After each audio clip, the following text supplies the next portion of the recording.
Neat ಪ್ರಶ್ನಪತ್ರಿಕೆ ಸೋರಿಕೆ ಪ್ರಕರಣವನ್ನು ಖಂಡಿಸಿ ಹಾಗೂ ಕೇಂದ್ರ ಶಿಕ್ಷಣ ಸಚಿವ ಧರ್ಮೇಂದ್ರ ಪ್ರಧಾನ್ ರಾಜೀನಾಮೆ ನೀಡಬೇಕು ಎಂದು ಆಗ್ರಹಿಸಿ ಮಂಡ್ಯ ಜಿಲ್ಲಾ ಎನ್ಎಸ್ಯುಐ ವತಿಯಿಂದ ಜಿಲ್ಲಾಧಿಕಾರಿ ಕಚೇರಿ ಎದುರು ಬೃಹತ್ ಪ್ರತಿಭಟನೆ ನಡೆಯಿತು.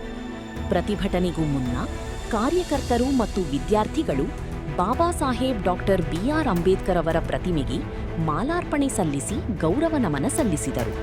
ಬಳಿಕ ಜಿಲ್ಲಾಧಿಕಾರಿ ಕಚೇರಿವರೆಗೆ ಪ್ರತಿಭಟನಾ ಮೆರವಣಿಗೆ ನಡೆಸಿ ಘೋಷಣೆಗಳನ್ನು ಕೂಗಿ ಆಕ್ರೋಶ ವ್ಯಕ್ತಪಡಿಸಿದರು.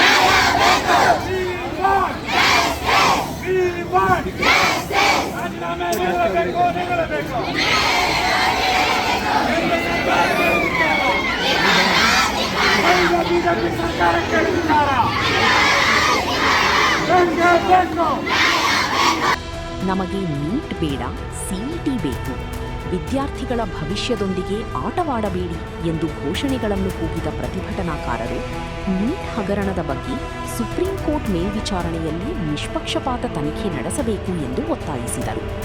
ಈ ಸಂದರ್ಭದಲ್ಲಿ ಮಾತನಾಡಿದ ಎನ್ಎಸ್ಯುಐ ಜಿಲ್ಲಾ ಪದಾಧಿಕಾರಿಗಳು, ಪ್ರಶ್ನಪತ್ರಿಕೆ ಸೋರಿಕೆಯಂತಹ ಘಟನೆಗಳಿಂದ ಲಕ್ಷಾಂತರ ವಿದ್ಯಾರ್ಥಿಗಳ ಭವಿಷ್ಯ ಸಂಕಷ್ಟಕ್ಕೀಡಾಗಿದೆ.